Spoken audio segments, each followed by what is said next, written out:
जन्म से ठीक पहले एक बालक भगवान से कहता है, प्रभु आप मुझे नया जन्म मत दीजिए। मुझे पता है पृथ्वी पर बहुत बुरे लोग रहते हैं, मैं वहां नहीं जाना चाहता।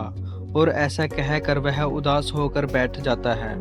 भगवान स्नेहपूर्वक उसके सर पर हाथ फेरते हैं और सृष्टि के नियम अनुसार उसे जन्म लेने की महत्ता समझाते हैं।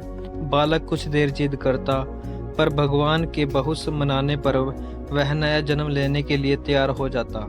ठीक है प्रभु, अगर आपकी यही इच्छा है कि मैं मृत लोक में जाऊं तो वही सही, पर जाने से पहले आपको मुझे एक वचन देना होगा, बालक भगवान से कहता है। भगवान बोले, बोलो पुत्र, तुम क्या चाहते हो? बालक बोला, आप वचन दीजिए कि जब तक मैं पृथ्वी पर हूँ तब तक हर क्षण आप भी मेरे साथ होंगे। भगवान बोले, अवश्य ऐसा ही होगा। बालक बोला, पर पृथ्वी पर तो आप अदृश्य हो जाते हैं, भला मैं कैसे आपको जानूंगा कि आप मेरे साथ हैं कि नहीं?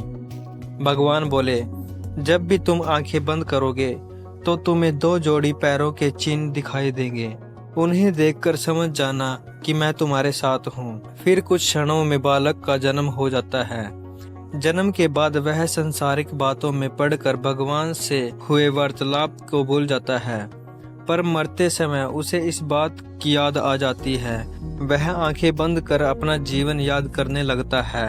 वह देखता है कि उसे जन्म के समय से ही दो जोड़ी पैरों के निशान दिख रहे हैं, परंतु जिस समय वह अपने सबसे बुरे वक्त से गुजर रहा था उस समय केवल एक जोड़ी पैरों के निशान ही दिखाई दे रहे थे। वह देखकर बहुत दुखी हो जाता है कि भगवान ने अपना वचन नहीं निभाया और उसे तब अकेला छोड़ दिया जब उनकी सबसे अधिक जरूरत थी।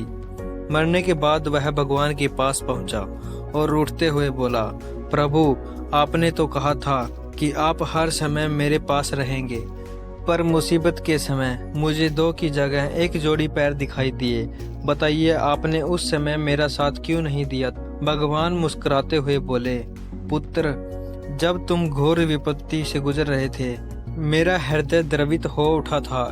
मैंने तुम्हें अपनी गोद में उठा लिया, इसलिए उस समय तुम्हें सिर्फ मेरे पैरों के चिन्ह दिखाई दिए। दोस्तों, बहुत बार हमारे जीवन में बुरा वक्त आता है।